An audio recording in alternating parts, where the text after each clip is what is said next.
All right, we've got the suspension loose. We've got the frame lifted up here. It's supported with jack stands underneath. So now what we need to do is transfer these measurements from the existing frame to our new frame. The easiest way I found to do this is I went to Home Depot, Lowe's, whatever. You see it's your piece of 3/4 inch EMT, and then I take the end of it and I smashed it, drilled a hole, and put a bolt in it. This bolt is the size of bolt used in that hardware. I'm moving this axle forward 89 inches. So what I've done is I've gone from the center of this bolt to up here, forward 89 inches right here. I drilled a hole. I drilled a hole kind of small, and then I put a pencil through it, and then I taped the pencil so it can't move. It's a real tight fit. I don't need the tape, but I don't want it coming loose in the middle of it. So I do this. This is the 89 inches we're moving forward. And then we start at the front, stick the bolt inside the hole, come down here, and we just basically scribe a mark. And then we do that for every single bolt all the way through on every single location that we need to drill. Okay, and after that way, whatever we do, all of our measurements are the same, 100% accurate. I'm going to tell you, we've done it like this. How many trucks we've done like this? A lot. Yeah, I don't know. And we've never had to re-drill a hole because of alignment. It works pretty well. It might seem pretty simple or crude, but it works very well. Then what I do is I need to know where they come this way, where to put the marks. So typically I take a tape measure, I put a little painter's tape on it, and what I would normally do is come down here, hook this on the top of the frame, bring the tape measure down just to the edge of the bolt hole, and where the widest part is right here, I'd make a mark on my tape measure, and I'd mark it FH, front hanger. I do that for every single bolt on the front hanger, make sure they're all the same. This is the bump stop, do the same thing here, and make it BS for bump stop, and then rear would be, RH for rear hanger. Anywhere there's something like this, we got some scale or loose stuff, I'll knock that loose. I want to be as accurate as we can. Now, this truck presents its own challenges because this is a single frame. The original was a single, this is a double, okay? So the fact that we can't just hook on here, as a matter of fact, give me a soapstone. You get any idea where it's at? You line over there? Should be, but I'm not sure where to put it.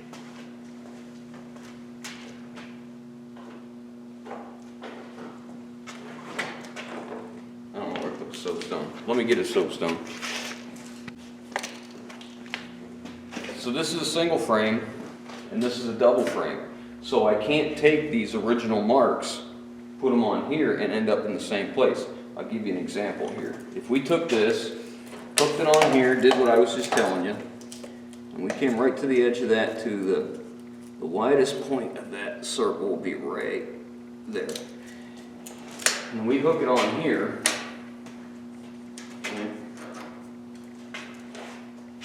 soapstone, make a mark. This is a single frame mark. And then we took that same thing and hooked it on the double frame mark.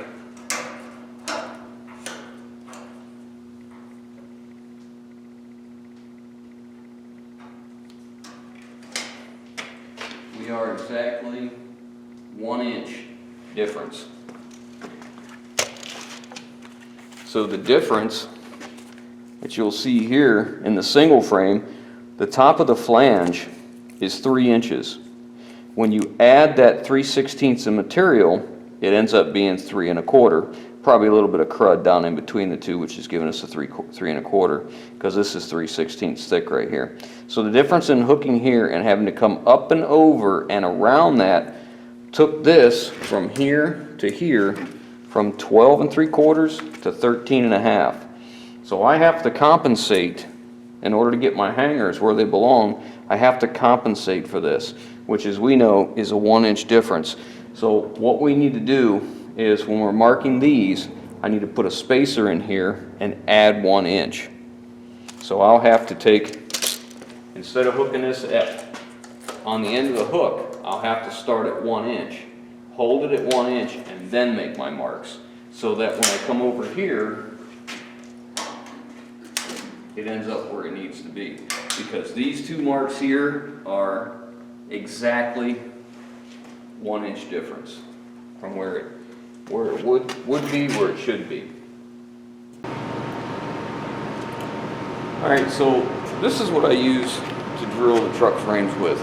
This is a Milwaukee, it's a battery powered mag drill. It runs off your standard M18 battery, and it does not use electric for the magnet to hold. It's done by a crank on the back side here. You see it here. This engages the magnet, or turn it the other way, and it disengages the magnet in the base. This is set up several things. You got a light right here you can use. Well, let me go back. In order for this thing to turn on, the magnet has to be fully engaged. If it's not fully engaged, it will not turn on, which is a really great feature. There's a light here that you can turn on and off. The handles that we use here have a push button, kind of like a ratchet, where you can change it to the other side, depending on how you're setting the drill up to do your work. The travel on the bar here can be adjusted. Let's see. It's just a little too tall for me. So you can slide this up and down this track based on what you're using. Because sometimes you'll need, where you're drilling might be offset, or you're using a regular twist drill. It comes with a chuck that you can put in here and use just a regular drill bit. However, for what we're doing, we use what's called an annular cutter. This is basically a hole saw with carbide impregnated in here. So it cuts a hole, and it has a centering pin, which is just that. It goes right down the center. So what we do is we find out where we're going to drill, and we line that up with that centering pin, and as you drill, it pushes the pin back inside, pushes it out of the way. It's also got some flat surfaces milled on it as a drive. So all we have to do is take our chuck here and we turn the chuck itself, slide that thing up in there, release it, and turn it until you hear it lock in, and we're ready to go. Now, we're working close to our surface, so we're going to put this down quite a ways, because we need a little bit more travel. A little bit more than that's what we need. So we're going to move this down just a little bit. Yep. So now we have good travel there. Okay, so we're about ready to set this up. Typically, on a good sharp bit, I can do 3 trucks on 1 bit without sharpening and 1 battery. Now, we're cutting, you can see this is kind of rusty. That's pretty hard on annular cutters. So there are a lot of other choices for mag drills out there. I chose this one for several reasons. One, it's cordless, so that means I'm not draping cords around, and the big thing that's an issue for us with drilling frames is we're always on the side of the frame. So if I had one with a cord and someone went by and tripped and kicked the cord, it loses power to the magnet and it falls on the ground. And I just didn't want to take that chance. 2, it's made by Milwaukee. The cost is reasonable, and I can't remember what this costs. The part number, model number, let me get some glasses. Get my wife's glasses here. It's 2787 is the part number. But the cost was a factor for sure. It's one of the reasons I went this way. and the fact that it's cordless, you know, it makes it very easy to use. I'm very glad we did this because I used to do all my truck frames.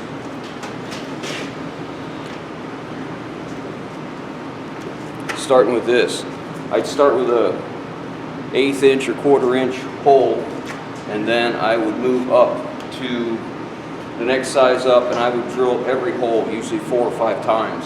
This way, man, it's just so much faster. It would take me a full day of drilling, doing it like this, and then I went to a bigger 1/2 inch corded drill for the bigger stuff, but it would take so long. This we can drill in about an hour and a half. We can usually get this whole frame, both sides done in an hour and a half. This is a double frame, so it's going to take a little bit longer, but for us this was a good choice. There's a lot of good brands out there. The warranty's great on this, and it works very well. I have nothing but good things to say about that.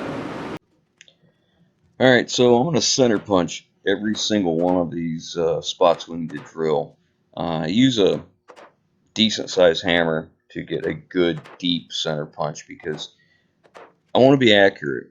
Now, the way this system we're using here, it works very well. I have never had to re-drill a hole because of alignment. It's always worked out well. But this is like any other job. You know, the bulk of the work is in the prep. It's not in the actual drilling. I mean, the drilling doesn't take long at all, especially with this mag drill. But you know, it's worth the time to lay it out the best you can, because when we go to put this together, it just takes minutes. You know, the hardest part is getting the right angle of the hangers so that they'll line up. It's not actually getting the bolts in, it's just getting it lined up. I'm having a little issue here. This annular cutter I'm using has now done 4 trucks, and it's really dull. And part of the problem is we are cutting through good plate steel on the top, but we're going through kind of a rusty surface, and the rusty surface is just so hard on annular cutters.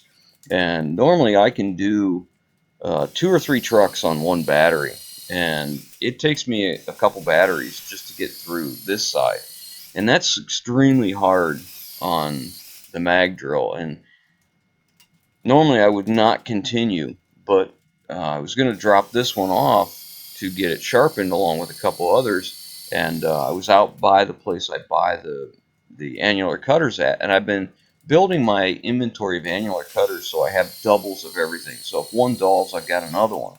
You know, it's a little bit of an investment for me because these things run between, depending on what size, I mean, they start around $23 a piece and go up. Now that's a small one. That's like a 7/16 or 1/2 inch, I believe. But I bought a second one, which is what I was going to use, and I had put it in the annular cutter, and I was drilling on the other side, and I was getting a little too aggressive with it, and it was a brand new cutter, and I apparently was putting a little bit too much on it, and I broke it. So it made it 3 holes before I broke it. That was unfortunate. It was my fault. You know, I was just being a little too aggressive, too impatient in what I was doing. But so we're just gonna have to make it through with this one. It still cuts. It's okay, you know, but it's just not as fast as it could be. You can't see it here because I have it sped up so fast. But we actually take a little break in between each hole, just so you know we're not overheating the drill. Now it has technology inside that when the battery gets too low or it's overloaded, it shuts down. It won't do anything till it's safe to run it again. But you know, it is what it is. It's just not good on a tool. If you ever wonder why we don't use an oiler with this, because the mag drill comes with an oiler that actually hooks to it, and it's fed into the head of the drill, and it comes down the center of the annular cutter, and then when the centering pin lifts, it lets the fluid flow down the center hole. We don't use it because it doesn't work real well in a horizontal position. Vertically, works fantastic. This way, not so much. So we just take and put cutting oil in that oil can, and my wife will just, you know, squirt some oil on it while we're cutting, and it works very well. And I'm sure that really helps to make them annular cutters last longer. Like I said, we can do quite a few trucks with one cutter. And then I take them in and get them sharpened. It cost me $20 to get them sharpened, and I think it's worth it because, like I said, I'm building a nice inventory of these cutters. Every time I go to get more, I typically get at least 2. I get the size that I need, and then I'll get a double of it.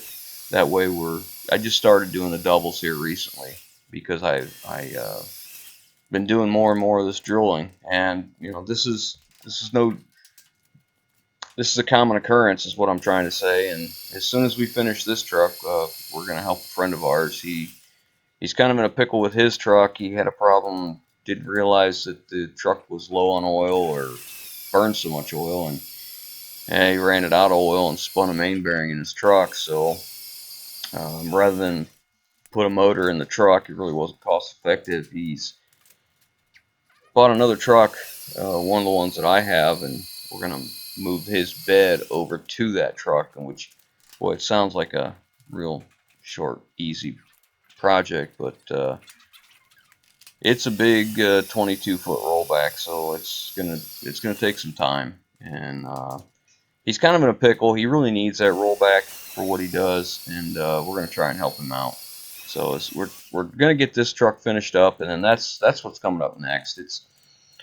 It's gonna be an ordeal. I don't know if we'll get to video much of that. He's not much for, you know, probably being on video, but and he might help us. We'll see how it goes. He's kind of busy with his other stuff, and I don't work on other people's trucks for money. I just don't do it. It's very rare that I'll actually do that stuff, but and I'm not getting paid to do his. We're just helping him out. He's in a bad spot, but we're just about done drilling here, so now we can move on. So I got the suspension unbolted from the original frame, and I've got it jacked up. You see the yellow and blue jack stand there? That's got it supported. I'm cutting this off in usable sections, like right behind here. From there, that cut to the rear is still good steel.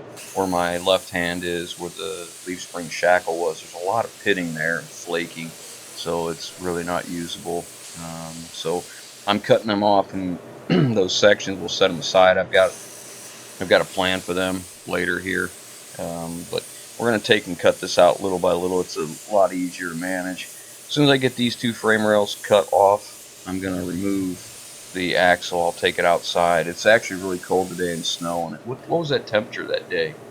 I mean, I was out there with no gloves on, and my hands were freezing.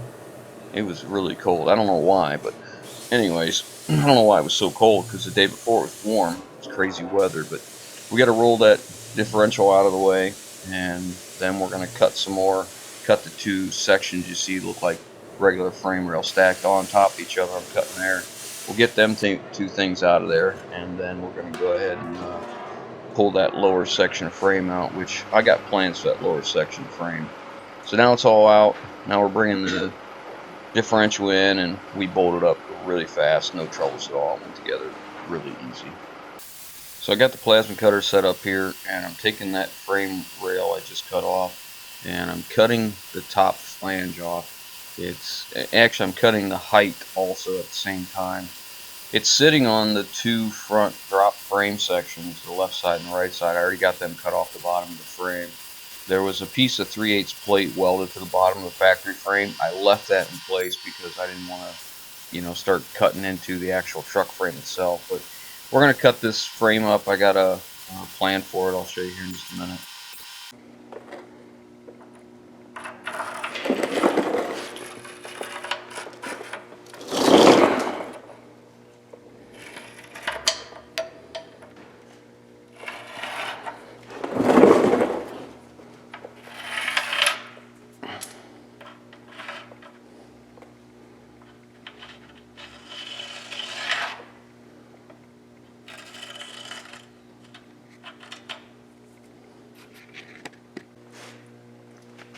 That's a piece of the rear frame that used to go from leaf spring to leaf spring hanger. That's what was originally left. So you just saw me cut it down. Plasma cutter. Cut the lip down a little bit, or the height. Now I just traced the flange. Now we're going to cut it.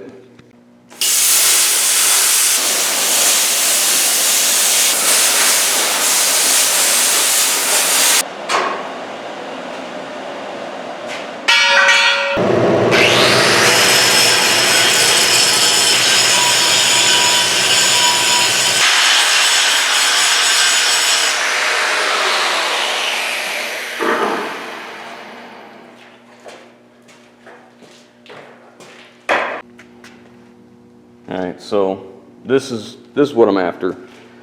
I wanted that flange to be in as close to even with this as possible. It's close, it's not perfect, but it'll be just fine. So now I gotta take and trace the bolts, the bolt holes, and get to drilling. I guess I need to explain kind of what we're drilling here. If you can see, I pulled all the bolts out of the driver's side frame, that double frame we added, and I removed the rear cab mount cross member. It's a 3-piece deal, so we took it all apart. I slid this in place where I want it because I want it to go in front of my splice and behind my splice, so it'll get bolted through all 3 pieces. So I slid it in place, put it where I wanted it, transferred my marks from the existing holes onto this so I could drill them out. And then after I drill all this out, we'll put it all back together, and we'll have to make some other changes here to make it work, because we're adding 3/8 thickness to each side of the inner part of the frame, so it changes that cross member there where the cab mounts on. But it drills out pretty good, pretty quick, not a big deal at all, and we're ready to slide it in here in just a second.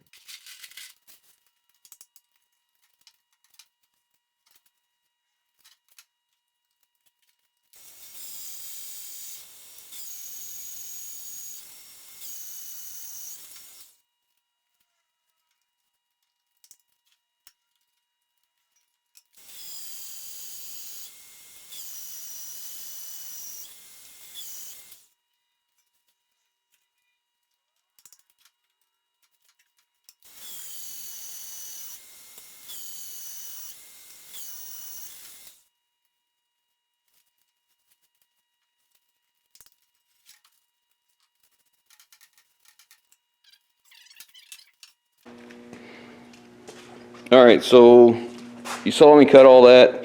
I got the liner in place now.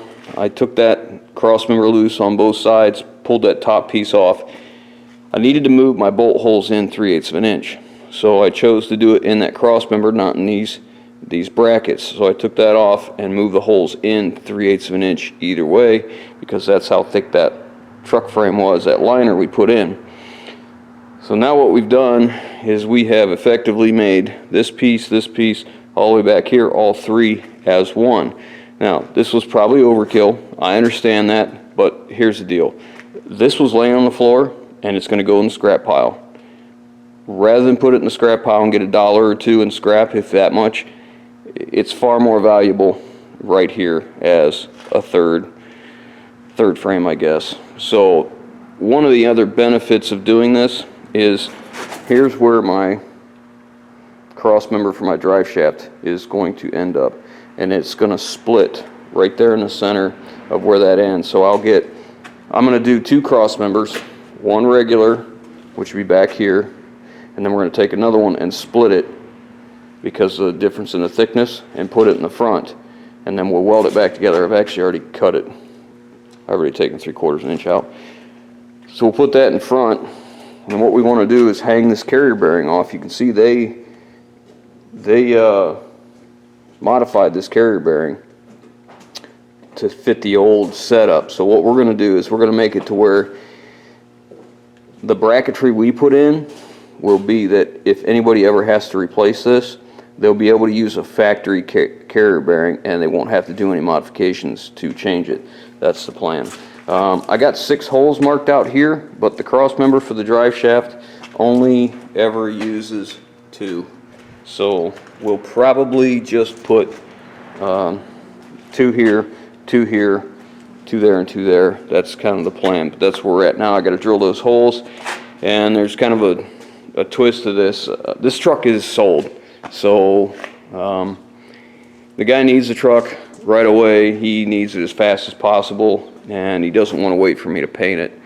The original plan was to mock all this up, take the drive shaft out, take it to the drive shaft shop, let them balance it. While they balanced it, we were going to take this apart and all the separate frames, clean them all up, paint them, and put some marine grade grease between the 2 so that they don't rust, and do rust jacking, and then do the same thing on the interior. But he says he doesn't have time for that. He doesn't care. He wants it, and he'll do that in the wintertime, which is his slow time, which I don't know how you guys feel, but I know what that means. That means it'll never happen. Anyways, we're gonna drill some holes and keep moving on. All right, we're in the home stretch here. I was able to get this crossmember put in, and I went over and looked at my parts, and I had a factory drop for this with a factory cage for the carrier bearing. So I just went ahead and swapped that out, so it's all back to factory. So this is set the way it would have been, and I manipulated the crossmember location so that it worked perfectly with the factory drop, so that, you know, it's not something weird. If you notice, in the very back corner, there's about 1 inch and some change between the top flange and the crossmember. Here there's about 3/8 to 1/2 inch, and here it's tight, which I've seen that's pretty common, is what I've seen on a lot of these trucks. So we're able to kind of take on one side or the other of the splice, or the double frame. I don't know if you can see that in there. Too hard to see. Anyways, that's the end of that liner inside, is like right in here, so it worked out real well. Brackets back in and the fuel tank back in on this side. I had to create a hanger for the exhaust because they've modified those hangers. They used to come over to the side of the frame, that drop frame. So what I did was took actually an old, this right here is just an old camper hitch mount. It went to the frame, I cut it off, and a Super Duty bumper bracket going from one to the other and welded it together. It's good and solid for sure. I got all the air lines and wiring all back in, and I got it zip tied everywhere, so it shouldn't be a problem. I use a ton of zip ties, a ton.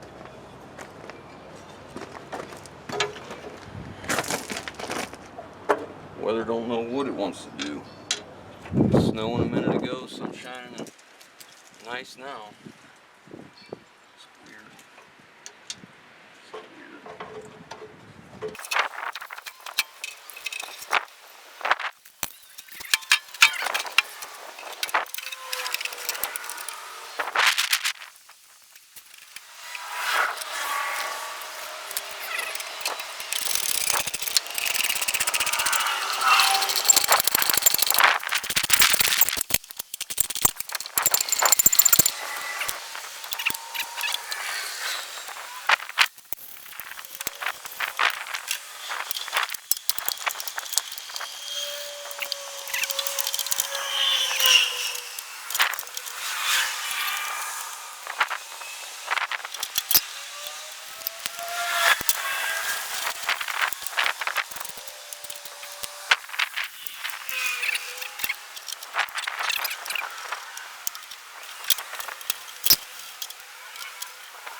Alright, so I thought I was recording, but the camera battery is dead again, so we missed all that. I'm buying batteries and putting them in, so I went and got 3 new batteries from where I buy batteries and put them in.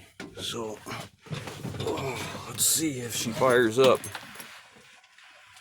Well, let's see. Wait, the start light comes on, engine light comes on, that's good.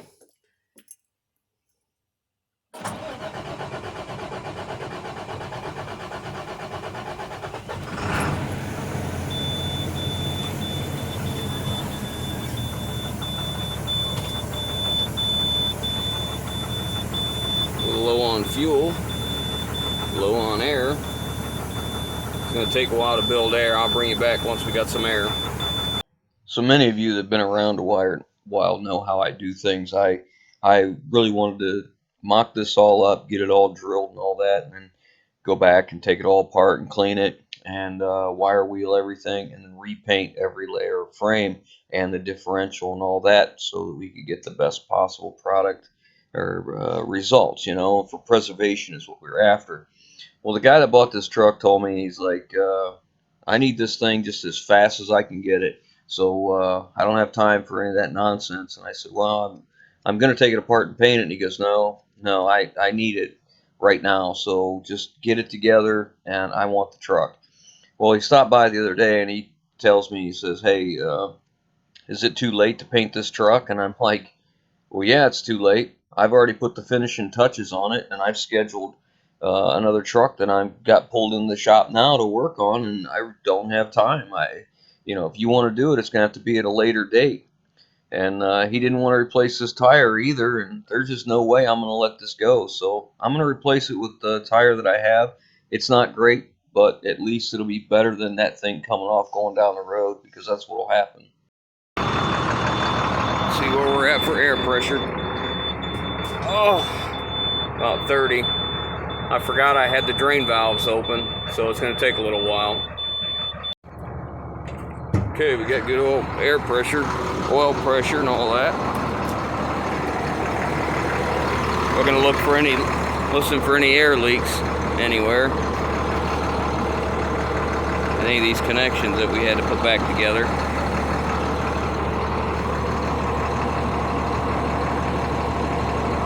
Won't be anything back here because we don't have any brake applied.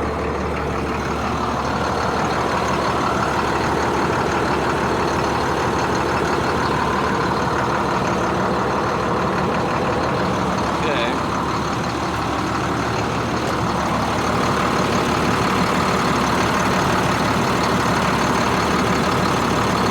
Looks like it's holding air pressure good. Alright, well. One nice thing about living in the country, we can take her for a ride down a private road and see how she does.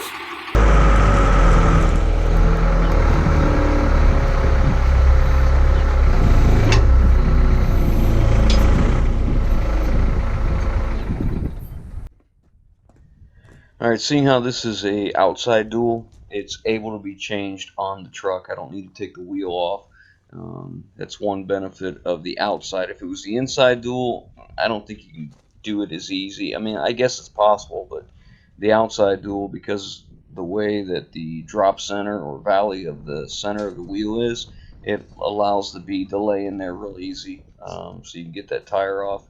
You don't have to take the time to take all the lug nuts loose, get the wheel off the truck, all that kind of crap. But it comes off pretty easy, and I'm going to replace this with just another tire I have laying around. You see the difference in the sunshine. This weather this day was so weird. It was like sunshine and nice 1 minute, and the next minute, the sun would go away and it would start snowing. Just so weird for this time of April. We're past the midway point of April. But anyways, I got this tire laying around. I took it off that plow truck. It held air. It's not dry rotted or anything. So what I'm doing now is it's been outside, so there's some water inside it. I want to make sure we dry it up real good and get it ready to go and clean the bead off, because I want it to go on real easy. I don't want to tear the bead. It's not a great tire, but it's probably got another 6-8 months of wear left. But it's better than letting that truck go with that bad tire on it, because that bad tire is already off the bead. It's not going to hold air. There's just no way. The sidewall's blown out.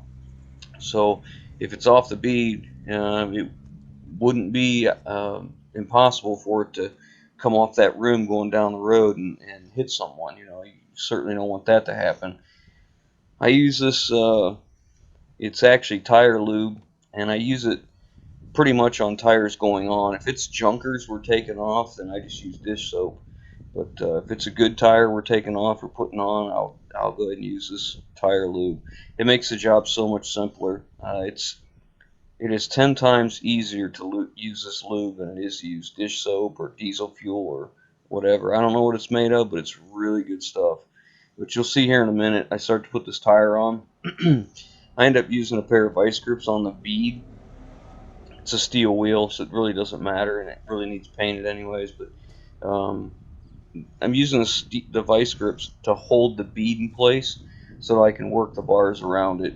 It's really, for someone who does this all the time, it would be much simpler than what I'm doing here. But I don't do this very often. This is probably actually, I think this is the first time I've ever done one on leaving the rim on the truck. Normally, I do take the rim off, but I figured I had my my jack there that lifted the truck up real easy, that maybe I'd just do this and save myself a little grief taking the all the lug nuts off. But as you can see, the first bead goes on really easy.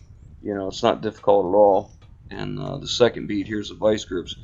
I get it started and use the vice grips to hold it on there, since it's standing upright instead of laying down. And just take the bar, just work around the edge of it. It's pretty simple. The bigger the tire, it seems, these big 22.5s are so much easier to get on than the little ones. I'd rather do 10 of these to one 19.5.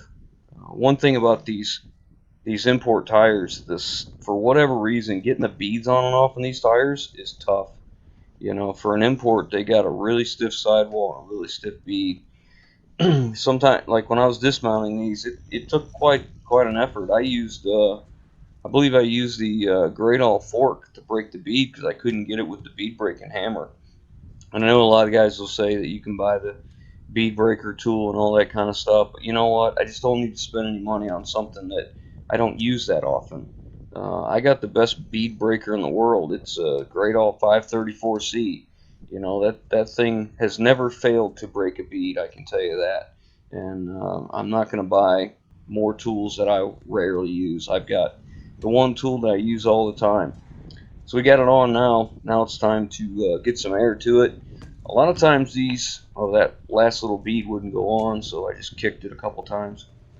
A lot of times these imports are such a hard sidewall that you don't have to use a cheater tank. You can typically, well, many times you can just put air to it because sidewalls are so stiff. They seal right away, but this one didn't. So I just put a little air to the bead and away it went. Alright, so we got this one off. This is one of those sailing China tires. He says he's got a nice set of virgins he's going to put on it. So I just wasn't going to let that go like that. That's dangerous. If he goes drive this thing down the road, this thing could come off the bead. It's very dangerous. So this may not be a great tire, but at least we don't have to worry about, this happening. So anyways, let's take it for a test drive.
Test drive went good, no issues, no weird vibrations. The brakes worked good, everything did what it was supposed to do. You may or may not have been able to hear this rattling noise, and that's the leaf springs slapping as we're going down the road. This guy wanted me to take this thing and shorten it up even more than we already did. He wanted to put an 8-foot pickup truck bed on it, and I told him, it's a 33,000 GVW truck on spring ride suspension.